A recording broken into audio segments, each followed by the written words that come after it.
I'm going to show you how I do my makeup and how I make them last all day long. Okay, you always want to start by prepping your skin with your skincare. It's the #1 rule. Always prep your skin before you do your makeup. This is my skin right now. As you can see, I am breaking out. I have a lot of redness on my face. Okay, I'm gonna prep my skin using a serum and then a moisturizer. Okay, you wanna get your hydrating serum. I'm using the Avoskin because this contains Hyacross in it, so that's really good. And this gives you a sticky, tacky finish after you apply it on, so that's really good for your makeup.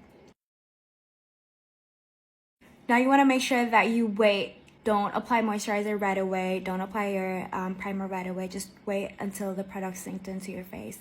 Do the same with your moisturizer. For the moisturizer, I'm going to use this one right here. This one's from Embryolisse. If that's how you pronounce it, I'm not sure, but this is really good if you have dry skin. I have combination, so my T-zone is really oily, but then my cheeks are really dry. Because if you don't apply your moisturizer, or if you don't prep your skin, and then you just go on top with a primer or a foundation right away, it's gonna give you that patchy look.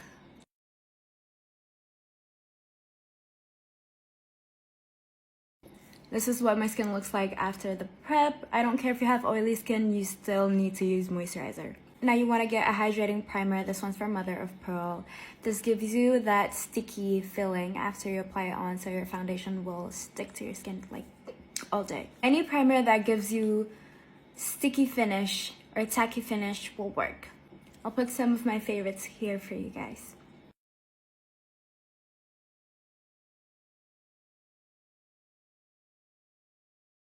Now I'm gonna cover that with a concealer. This one's from Rose All Day in the shade Beige.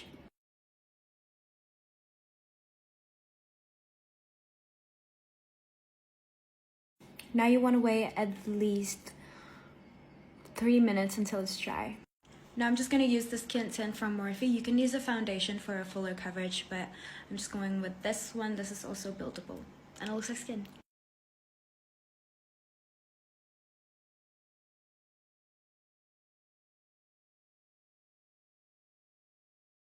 Okay, this is what my skin looks like now.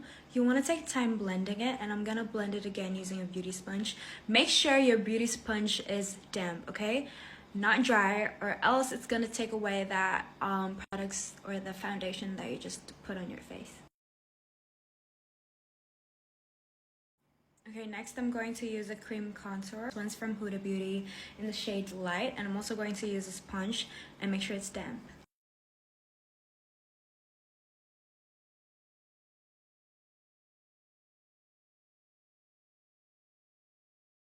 And for the concealer, I'm going to use the Morphe 2 in the shade Peak of Buff.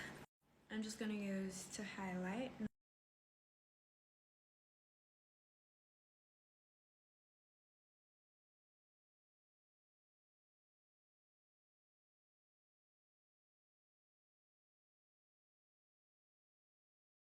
I'm going to set everything in place with this powder from Huda Beauty in the shade Banana Bread. This gives you that filter looking finish.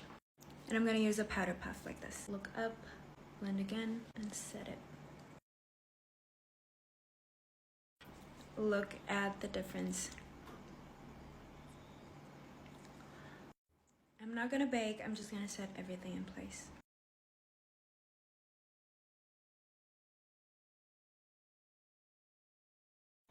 I only set my under eye and on my T-zone and on my chin since I'm going to be using a powder bronzer. Okay, this palette is from Anastasia. I'm going to be using these two shades right here.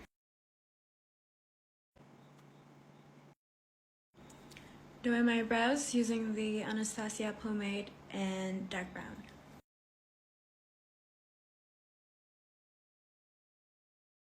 And I'm gonna do a bronzy eye look with this Morphe 9R Bronze Metal. Using the shade here. Using this middle shade right here, I'm going to put it just on the middle. And the darkest shade here. And I'm going to do my waterline with this makeover pencil. Going back with the same palette, I'm going to use the shade right here. Using the shade right here. The shade for my inner corner. blush is from NARS in the shade Liberte. I haven't used any highlighter and this is still looking a bit glowy. I'm gonna line my lip using the Morphe lip liner in the shade Sweet Tea. I'm gonna be using this gloss right here from Fenty in the shade Cookie Jar. Last step is setting spray from Morphe. Here is a close-up of the makeup.